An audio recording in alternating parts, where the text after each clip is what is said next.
Alright mga ka-Rubiks, eto na yung part 2 natin ng ating corners method. So, tapos na tayo doon sa corners, no? Edges naman tayo. Okay? So, gawin uli natin yung white. Yan. Na, white. O, so, nakaganyan siya. Yan. O, depende kung paano nyo siya ilalagyan ng mga edges. Yung mga pair-pair sa kanya. Yan. Nandito, no? Pareho silang red face, kaya ilagpas mo lang. No? Taas mo uli. Tapos lagay mo dun sa likod. Ikot mo to ng dalawa. Tapos taas mo. Ayan na siya, no? Tapos, so mas maganda, kunin na lang natin tong orange na to. Ayan. Ilabas muna natin. Tsaka mo ibalik, no? Tapos, ito yung orange niya, yung paglalagyan niya. Lagay mo ulit sa yan. Hindi mo pwedeng ilagay dito yan kasi magka-face yung white. So, ang lagay doon na sa likod. Yan. Tapos, iikot mo to ng dalawa. Then, ayun. Na. Then, nakita ko agad to. So, yung blue na. Yan ang pwede mo ilagay dito sa harap. Yan. Ayun. Na. Then back. Yan. So ngayon yung itong isa na to, mamaya na natin lalagyan yan. Siya ngayon yung tinatawag na keyhole natin. No, magiging keyhole siya. Diyan siya nagpapalit para lahat ng ilalagay nating edges naman dito, hindi siya mabobroken kasi broken pa ito. Okay? So ilagay muna natin siya sa ilalim, no. Yan. Dahil sa dilaw tayo. So, ang dilaw natin na kailangan ito. Dahil may red tayong white. White, red. No? So, asan yung red? Ayun. So, ngayon, pag ginanyan mo yan, hindi po pwede. Kailangan sa likod. Ngayon, bago ka gumalaw, no, balik muna natin. Kailangan yung paglalagyan mo nito, di ba dito yun? Nakatapat yung keyhole. Ayun. Tama-tama. No? Okay. Saka mo siya ilagay ngayon sa likod. Then, ikot mo ng dalawa. Ayan.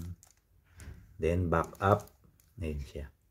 So, yung broken natin, o yung keyhole, naiiba yung nailalagay dyan kasi depende sa i-insert natin dito. At depende rin sa edges kung ano yung nandun.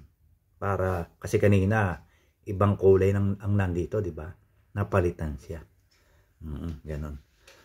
Then, orange, ito. Ayan. Ang cube, pwede mo palang ikot, no? Pwede mong ikot, no? Basta naghahanap ka ng i-insert mong kailangang edges o mga edge, iikot mo siyempre. Hindi naman maaano tong ilalim mo no? Basta tignan mo lang yung ginagawa ko. Ngayon, insert natin to doon. Ayan, tama. Dito yan. Kasi, hindi siya magka-face. Saka mo ngayon insert na gano'n. Ayan. Okay. O, di ba medyo madali lang. So, yung isang need natin, yung may blue. Kasi yung blue yung na insert nating white blue. Yung yellow blue nasaan? Ito.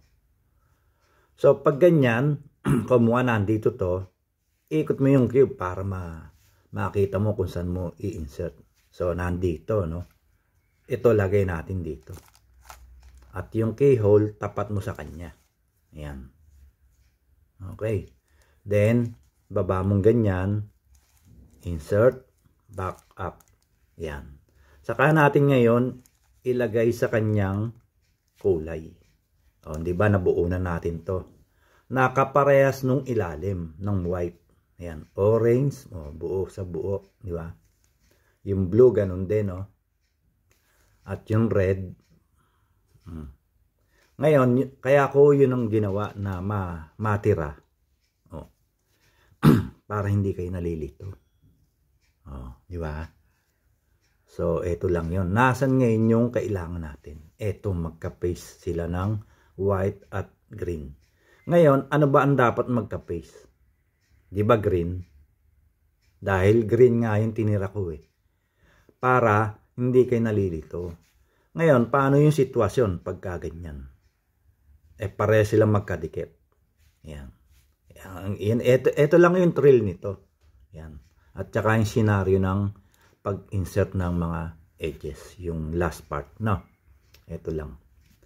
So, pagka ganyan, no, kailangan magkalayo sila.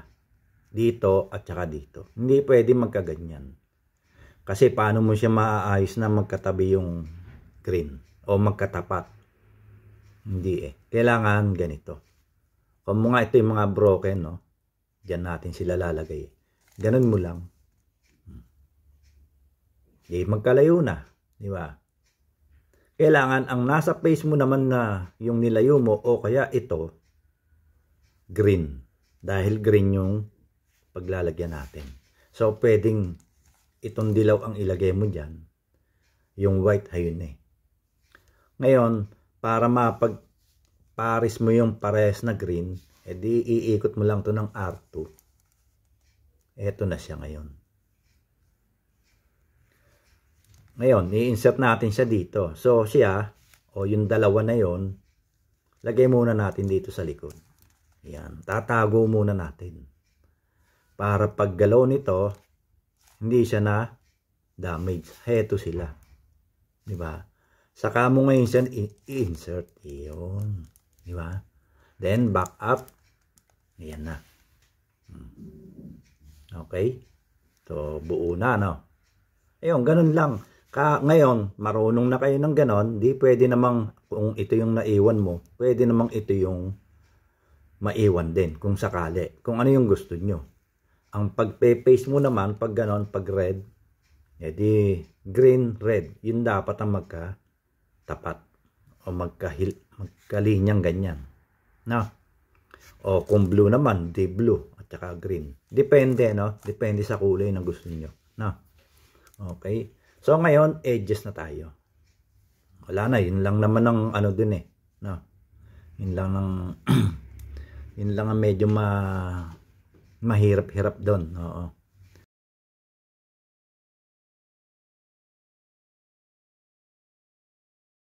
Ng edges. Tulad nito, baliktad. Pero nasa posisyon na siya. No? So, ang kukuhanin mo na lang itong tatlo. Yan. Pwede tayong umikot ng cube ng paganyan. Lagay mo to sa kaliwa. Pwede. Tapos, R2 equator.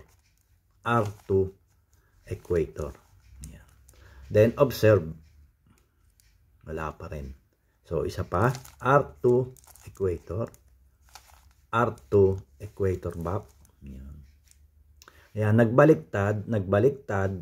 Ito, baliktad na rin siguro. Ayan. Di ba? Ngayon, nung nagbaliktad, mga ka-Rubik's, ito na yung number 1 scenario. Ito na yung mga scenario nila. Paano natin masosolve yung mga baliktad na yan. Okay? So, ganito lang, no? Lagay mo dyan sa harap. Ang cube mababago na. Pag may scenario tayong ganito. Na lahat ng edges, baliktad. No? Okay? Yun lang naman yan eh. Wala namang iba eh. Oh. Di ba? So, ganyan mo lang. Then, F prime. L prime. F. Tapos, M prime. U. M prime. U. M prime. U. M prime. U. Apat na beses nun. Tapos, F prime. L, F. Ayan, no? Ayan, number 1 scenario. Okay, number 2 scenario, babalik tayo sa yellow face. No? Depende sa scenario, no? Okay. Okay, number 2 scenario. Edges flip din lahat eh. Itong dalawa eh. So, merong dalawang possible na pwede nyo gawin dun sa edges lahat ay baliktad. O ang edges lahat ay baliktad, no? Pwedeng ganito ang style na gamitin nyo. Una-una nga lang, no? Itong dalawa, pag natapos mo, yun namang kabila. Pwede yun. Or, pwede yung una nating ginawang unang senaryong algorithms. Pwede yun. Dahil isang gamit ka lang, no? Samantalang dito, pag nabuo mo, yun naman kabila. Dalawa ka dito. Pero pwede. No? Okay, so ang senaryo nito, ito, pangalawa. Baliktad lang sila. No?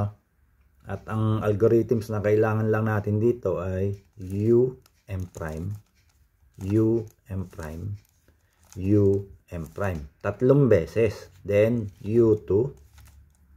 Reverse naman nung M, U, M, U, M, U. Ayun. Yung reverse, yun yung M prime. Ang reverse niya, M. Yun. No? Okay? So, number 2 scenario. Last scenario pala to mga ka-Rubik's. Kasi yung, ang nauna natin, 4 na baliktad na edges. 1. Yung dalawang magkaganon, 2. Ito naman magkalayo, 3. Ito yung last. Oo, last na to. Kung mapapansin nyo, no, baliktad din to. Baliktad din to. So, ano lang ang diferensya? Nagka-diagonal lang sila. Kung maobserba mo yung scenario number 2, di ba magkaganon lang sila? So, ano gagawin mo dito? Di itatapat mo lang na ganon. Magkaganon. O, yun lang yung algorithm niya. R2 plus yung ginamit natin sa scenario number 2. Ibig sabihin sa algorithms yun lang yung move na setup. Ito yung setup move niyan. Yan. R2. Tapos ulitin mo lang yung scenario algorithms number 2. Ito na yun. O, diba? Ito yun. U, M prime, U, M prime, U, M prime, U2, M, U, M, U, M, U. Tapos R2 yung setup move mo, di ba? Kumbaga, yung setup move, meron siyang una, setup move, tapos natapos yung algorithms, nautol na naman ako. Then back setup move. Iyon. Oh, iyon. Ganon lang. Kung magamay nyo to, ang corners method, sa tingin ko mas madali. No? O depende na lang sa inyo. No? Okay, so maraming salamat po sa mga suporta nyo mga ka-Rubik's at mag-iingat po palagi. Bye-bye!